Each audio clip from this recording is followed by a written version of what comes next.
Boa noite, pessoal. Eu me chamo Vitória e, junto com Marcos Vinícius e Sara Regina, nós iremos aqui apresentar uma breve explicação sobre o que é a estereoquímica. Também vamos fazer aqui um uso de experimento que foi confeccionado em forma de maquete para exemplificar melhor o assunto e buscar a melhor compreensão. Então, o que é a estereoquímica? A estereoquímica é a parte da química que estuda os aspectos tridimensionais das moléculas, ou seja, as suas ligações. Então, para iniciarmos o assunto, é necessário conhecer uma das propriedades mais importantes da estereoquímica, que é o conceito de quiralidade. Então, a quiralidade, ela vem da palavra grega chei e significa mão. Então, para saber se um objeto ele é quiral ou aquiral, é necessário analisar a sua imagem especular, ou seja, a sua imagem espelhada. Então, para exemplificar melhor esse assunto, esse conceito, nós vamos utilizar aí, como está em uma das figuras, o exemplo das mãos. Então, a gente sabe que se a gente colocar a nossa mão direita espelhada, nós teremos a projeção perfeita da nossa mão esquerda. Então, por que as mãos elas são consideradas quirais? Porque elas não se sobrepõem. Então, um objeto quiral, a principal característica de um objeto quiral é que ele não se sobrepõe à sua imagem especular. Isto é, que não é igual à sua imagem original. Nós temos também aí essas representações das moléculas, que elas não são, elas são quirais. Temos também aí um exemplo dentro da biologia, o sistema nervoso, que a gente sabe que o sistema nervoso ele é controlado aí principalmente pelo nosso cérebro, e que nosso cérebro ele se divide em duas partes, em lobo direito e lobo esquerdo. E a parte interessante está aí, porque existe um exemplo muito interessante de estruturas quirais no nosso sistema nervoso, justamente aí nos nossos lobos cerebrais, que o lobo cerebral direito, ele controla o lado esquerdo do corpo e o lobo esquerdo do cérebro controla o lado direito do corpo. Então aí temos um exemplo perfeito sobre a quiralidade dentro da biologia. Então, como eu havia falado, o objeto quiral é aquele que não é igual à sua imagem original. Então, nós temos aí a quiralidade na química. Então, assim, novamente usando aí os termos farmacêuticos, diz que na nossa composição química, todos os carbonos que possuem papel importante no organismo e metabolizados são do tipo D. Nós vamos utilizar como exemplo a estrutura da glicose, Então, nós poderíamos criar uma estrutura igual à da glicose, porém, o nosso organismo ele não seria capaz de absorver as funções esperadas, porque seria criado um outro tipo de carboidrato do tipo L. E esse tipo de carboidrato ele não supriria as nossas necessidades. Então, na química, como identificar um carbono quiral? Vocês podem perceber que nós temos esse carbono, o carbono 2, nessa estrutura, e ele é considerado carbono quiral. Por que ele é considerado um carbono quiral? Porque, se percebermos essas estruturas que estão em círculo vermelho, todas elas são grupos diferentes. Então, para que seja um carbono quiral, é necessário que o carbono quiral ele esteja fazendo 4 ligações com 4 grupos diferentes. Então,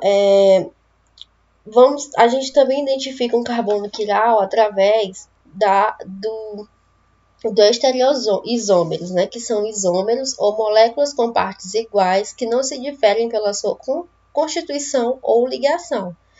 O que difere nesse caso são as configurações tridimensionais dos átomos. Como vocês podem ver aí, a gente tem uma representação cis e uma representação trans. Então, como vocês podem ver, em uma das ligações cis, o cloro ele está para fora do plano e na outra configuração ele está para dentro do plano, né, para trás do plano, do desenho do plano. Então, isso é considerado um estereosômero, né? Ele não se difere na sua constituição, ele vai se diferir aí nas suas configurações tridimensionais, né, nas suas ligações. Nós temos também o conceito de enantiômeros. Os enantiômeros são propriedades físicas idênticas, exceto o sentido de rotação. É o que nós explicamos no início a respeito das mãos, né? As mãos, a nossa mão direita, quando ela é espelhada, ela cria a imagem perfeita da nossa mão esquerda. Portanto, todavia, quando vamos sobrepor as mãos, elas não encaixam, né? Vamos usar esse termo. Da mesma forma é com essa molécula. Se nós formos sobrepor ela, nós veremos que elas não vão ser iguais. Então, isso é a principal característica dos enantiômeros. Então, resumindo tudo que foi falado, né? A estereoquímica, ela é o ramo da química, que estuda os aspectos tridimensionais das moléculas. Se baseia principalmente em 3 conceitos. O conceito de quiralidade, né, que é a questão lá da sobreposição das moléculas, das imagens. Os estereoisômeros, né, que são aquelas estruturas que elas não se diferem na sua constituição ou nas suas ligações, mas sim na sua configuração tridimensional, ou seja, nas suas ligações, e os enantiômeros, né, que são propriedades físicas idênticas, exceto o sentido de rotação. Por exemplo, se nós formos aqui pegar, vou voltar aqui a imagem, se nós formos pegar aqui esse carbono quiral, se nós espelharmos essa imagem, vai mudar toda a configuração da molécula. Porém, quando nós formos sobrepor, elas não vão ser iguais. Então, isso é o conceito principal, né, de quiralidade aí dos enantiômeros.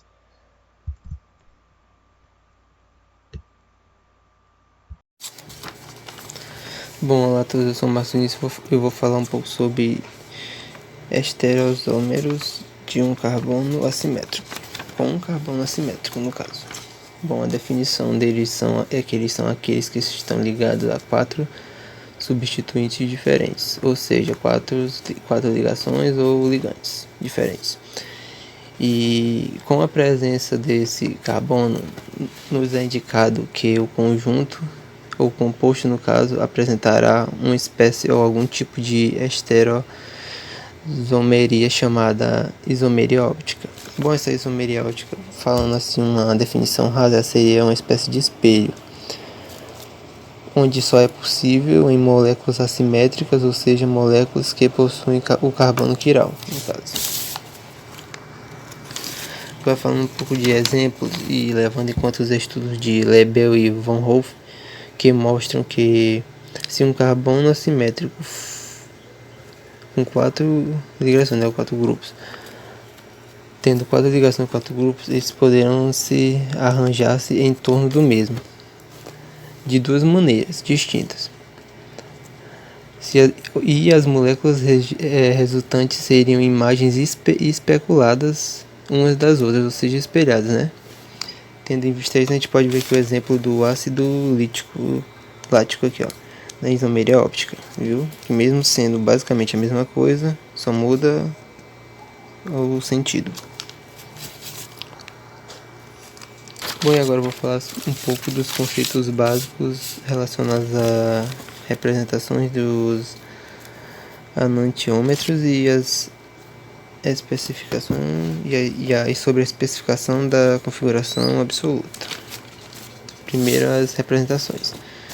Bom, os enantiômetros possuem 3 características principais. São elas: sua molécula é assimétrica. Isso significa o quê? Que se você dividir ela no meio, as partes resultantes dessa divisão serão iguais. Segundo, elas são chamadas imagens espelhadas uma das outras. E elas não são sobrepoentes. Elas não são sobreponíveis, no caso. O que é isso? É que, pois se você colocar uma molécula em cima da outra, elas não ficarão iguais. Agora um pouco sobre o modelo de bola, né?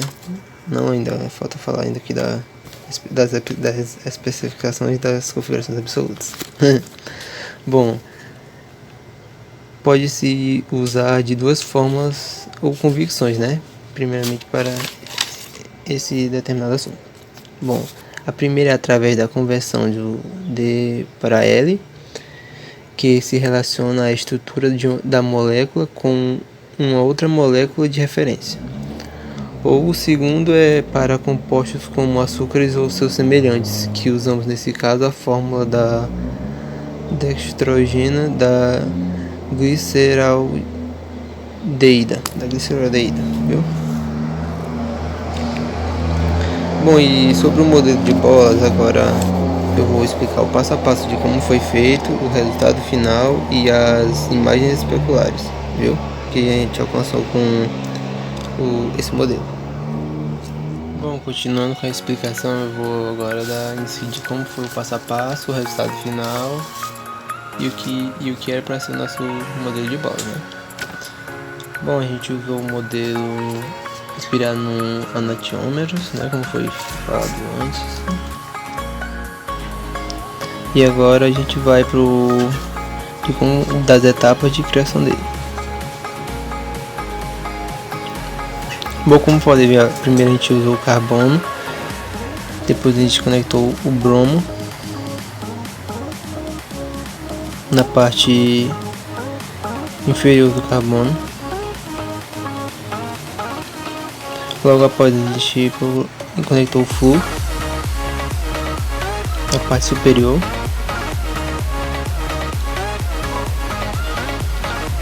O hidrogênio na posterior esquerda.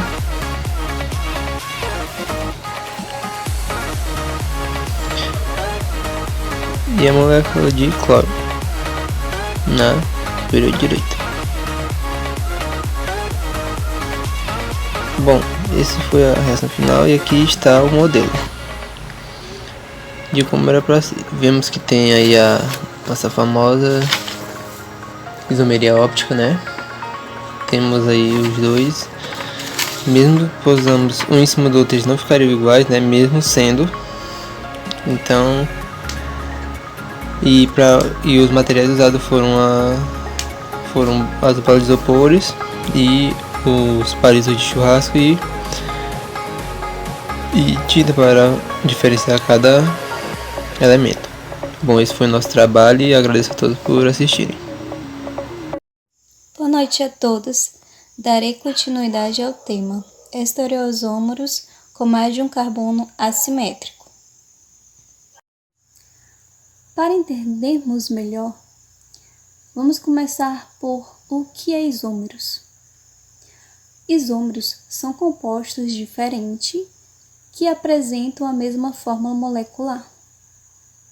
Então, vamos observar esses dois exemplos que eu coloquei aqui para vocês. O primeiro exemplo, CH3, CH2 e OH. Vocês podem ver claramente que o primeiro, CH3 e CH2 e OH, é diferente do 2. No começo, CH3 é parecido com 2, mas no meio é CH2 no primeiro e O no 2. No final é OH no primeiro e CH3 no final. Ou seja, os compostos são diferentes. Se os compostos são diferentes, já é o primeiro detalhe que vocês podem observar que é isômeros. Mas tem outro detalhe. A gente tem que ver se é uma fórmula molecular. Então, vamos para o primeiro exemplo. CH3, CH2 e OH. Então, vamos para a fórmula molecular. Resolvendo essa fórmula molecular, ficará C2H6 e O.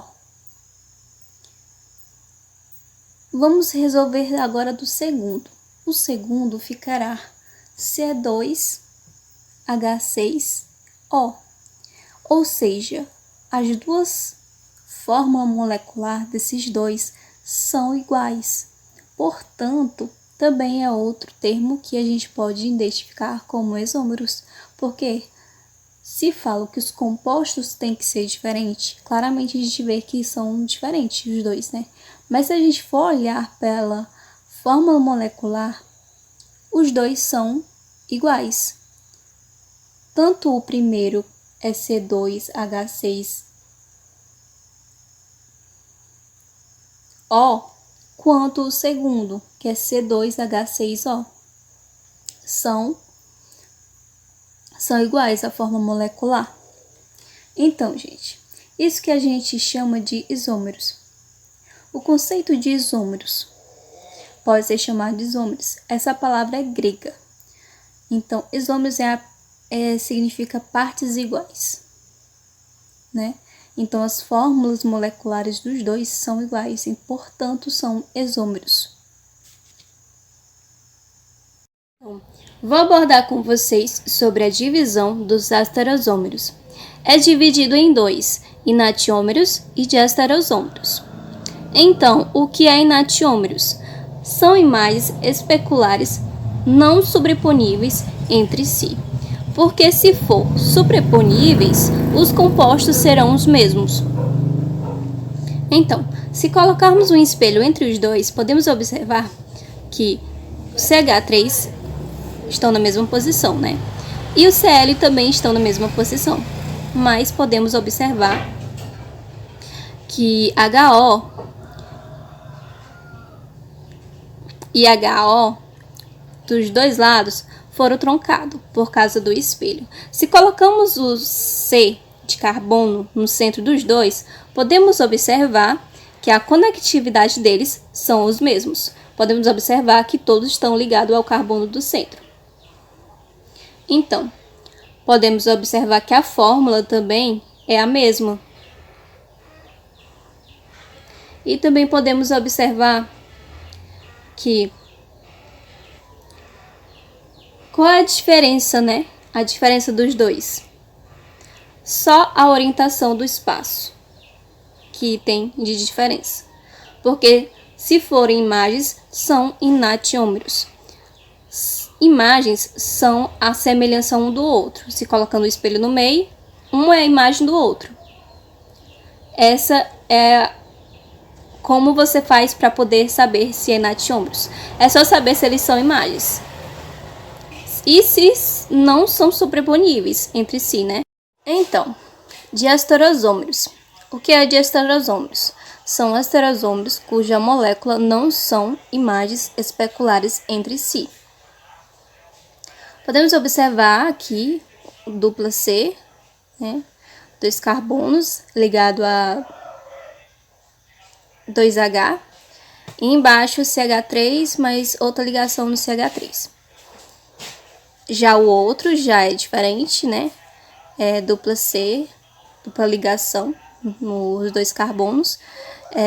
Ligado a H, ligado a CH3 e ligado aí embaixo também a CH3. Podemos observar que são diferentes. O primeiro, podemos afirmar que é um cis.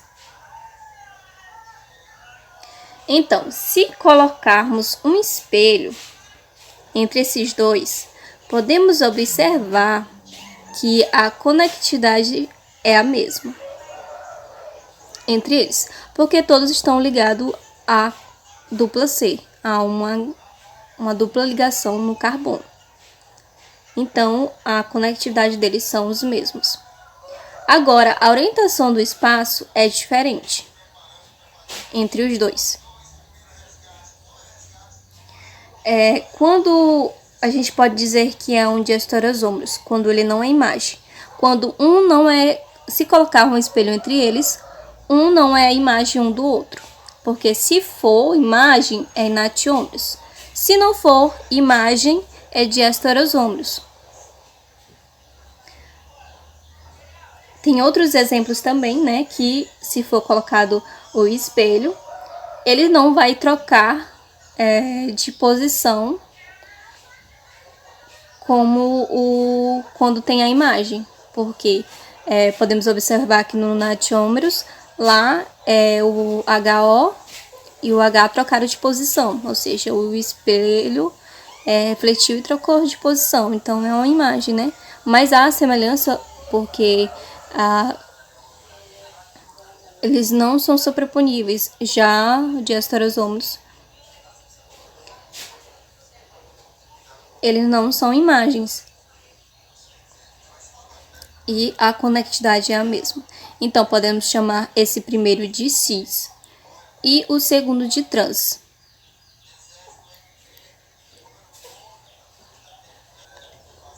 Pois é, se trocarem de lugar colocando o espelho entre eles, são imagens, mas se não trocar, são de asterosômeros, porque não são imagens. Então vamos conhecer um pouco sobre assimétrico. O que seria um assimétrico? Assimétrico podemos falar que é a mesma coisa que a quirial.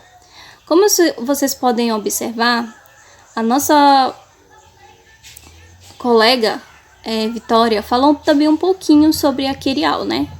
Então, assimétrico é uma estrutura assimétrica, é aquela que não apresenta nenhum plano de simetria. Alguns objetos que são assim são as nossas mãos, um par de sapatos, um par de luvas e etc. Esses materiais possuem estruturas geométricas opostas e não sobreponíveis. Isto é, se colocarmos uma sobre a outra, elas não coincidem. Na figura abaixo, a imagem da mão direita reflete no espelho. Tem a mesma forma de mão esquerda. Além disso, se tentarmos superpor a mão direita sobre a esquerda, veremos que os polegares ficam em lados opostos. Vocês podem observar na imagem, né? Que os polegares, eles ficaram em lugares opostos. Não ficaram na mesma... Não ficaram na mesma posição.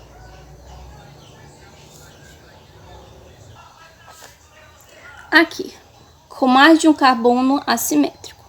Como seria essa estrutura com mais de um carbono assimétrico? Podemos observar aí na imagem. Temos dupla ligação de carbonos e denominamos como cada um como 1, 2, 3, 4, 5 e 6.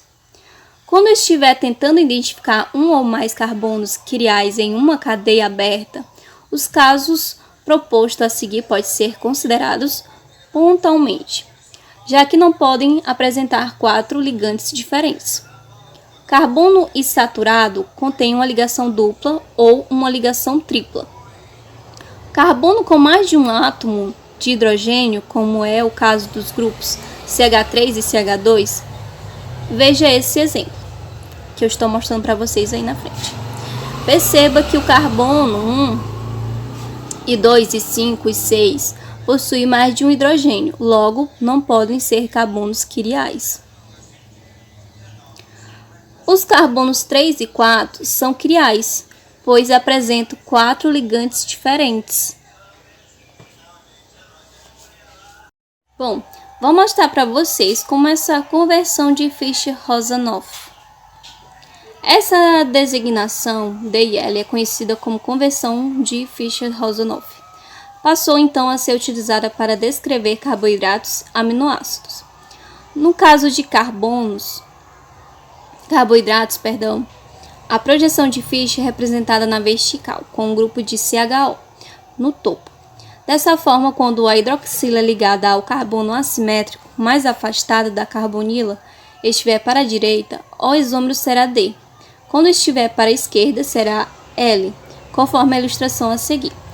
Podemos observar aqui na ilustração, primeira ilustração, né?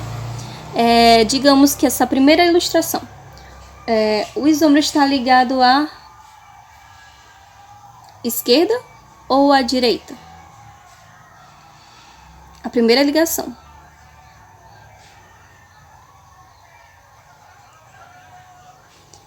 Ele está ligado à direita. Se ele está ligado, o isômero está ligado à direita, então é D. E esse segundo? Tá HO ligado a H.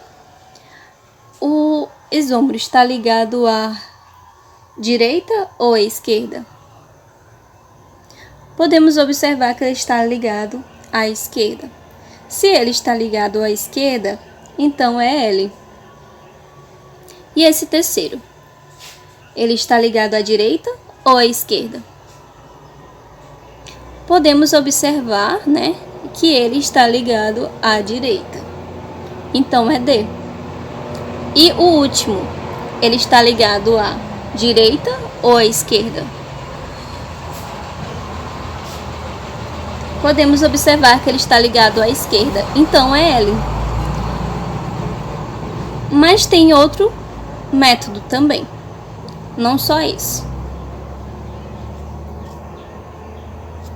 Outro caso de conversão Fischer-Rosanoff. No caso de aminoácidos, que são compostos formadores das proteínas,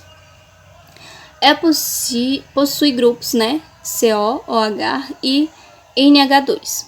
No capítulo 13, representa-se o grupo carboxila, na posição superior. E se o grupo NH2 estiver para a direita, o isômero será denominado como D. E se estiver para a esquerda, será então denominado como L, conforme o exemplo aos seguintes. Outro exemplo para vocês aí na frente. O primeiro. Vocês podem observar, o isômero está em ligação, está para a esquerda ou para a direita. Então, ele é para ser dominado como o quê? L ou D. O primeiro, vocês estão observando, ele está para a esquerda ou está para a direita? O primeiro, ele está para a esquerda, então ele é L. E o segundo, o isômero está em ligação para a esquerda ou para a direita? Ele está para a direita. Se ele está para a direita, então ele é D. E o terceiro, ele está ligado para a esquerda ou para a direita? O isômero. Ele está para a esquerda. Se ele está para a esquerda, então ele é L. E o quarto? O quarto, ele está ligado para a esquerda ou para a direita? O NH2 está para a direita. Se ele está para a direita, então ele é D. O nome do primeiro é alanina. O segundo, alanina também. O terceiro é cisteína. E o quarto é cisteína também. Ou seja, o primeiro é L, alanina. O segundo é D, alanina. O terceiro é L, cisteína. E o quarto é D, cisteína. E obrigado a todos. Essa é a nossa apresentação da nossa aula. E boa noite a todos.